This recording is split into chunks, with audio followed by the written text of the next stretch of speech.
Side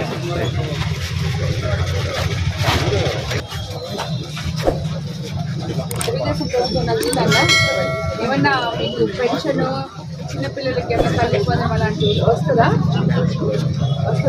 పెద్దోళ్ళ చిన్నపిల్లలు ఏం చదువుతున్నారు? వచ్చిందా? మేడం నాకు ఇల్లు లేదా? నువ్వు దిష్టి తీస్తానా మాట్లాడు.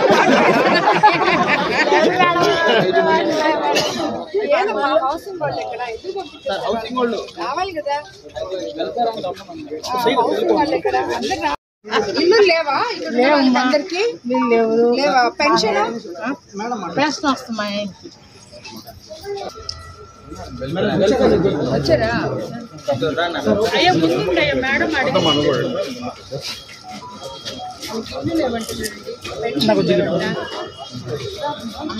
చాలా ఒకడు పోసినాయి ఎంతమంటే వాడు మాట్లాడుతుంది.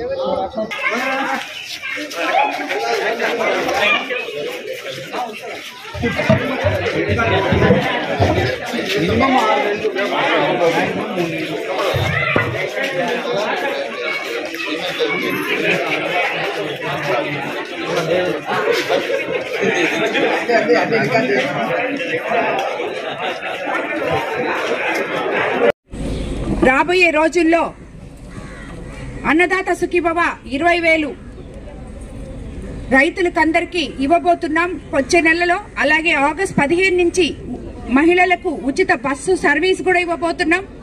ఇవన్నీ కూడా ఒకటొకటి చేసుకుంటూ తల్లికి వందనం ఏ రకంగా అయితే ఇచ్చారో అలాగే మన విద్యాశాఖ మంత్రి లోకేష్ బాబు గారు స్కూళ్లని సంస్కరణలు తీసుకొచ్చి ఒక క్లాస్ కి ఒకే టీచర్ అనే కాన్సెప్ట్ తో సర్వేపల్లి రాధాకృష్ణ కిట్లతో అత్యంత నాణ్యమైన డొక్కాసీదమ్మ పథకంలో భాగంగా భోజనం ఇస్తూ వాళ్ళ చిన్న పిల్లల భవిష్యత్తుకి దారులు వేసుకుంటూ మనం ముందుకెళ్తున్నాం.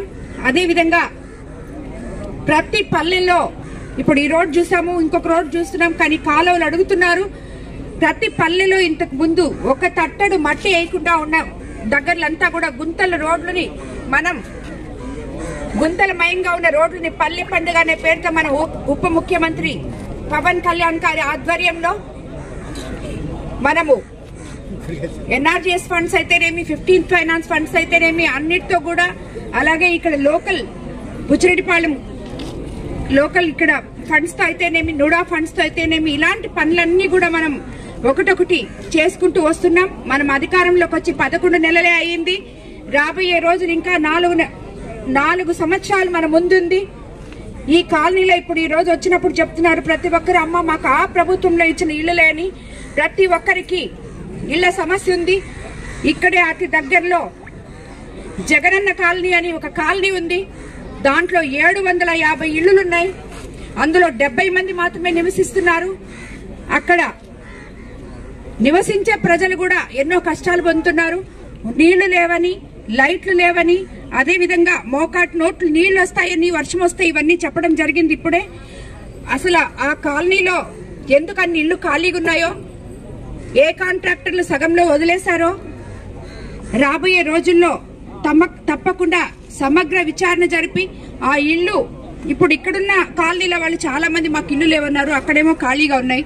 సో ఎవరికి ఆ ఇల్లు అర్హులో వాళ్ళందరికీ కూడా ఇల్లు వచ్చేటట్టు రాబోయే రోజుల్లో మన ప్రభుత్వం చంద్రబాబు నాయుడు గారితో మాట్లాడి ఇది ముందుకు తీసుకెళ్తానని చెప్పి మీకు అందరికీ మాటిస్తున్నాను. అదేవిధంగా ఆ కాలనీలో ఇమీడియట్ గా మీకు నీళ్లు పైప్ లైన్ వచ్చే లోపల వారానికి ఒక 2 వాటర్ ట్యాంకులు పంపిస్తాం.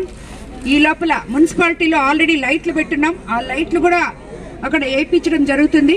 కాబట్టి అదే రకంగా ఇక్కడ శ్మశానాలు కూడా చెప్పారు. ఇప్పుడే ఎదురుగా ఒక శ్మశానం ఉంది. ఇక్కడ దానికి గేట్లు లేవు, గోడలు లేవు, మట్టి లోతుగా ఉంది, గుంతలు పడేటట్టుంది అని చెప్పారు. అది కూడా సరిచేసి ఇస్తామని చెప్పడం జరిగింది. ఇంకో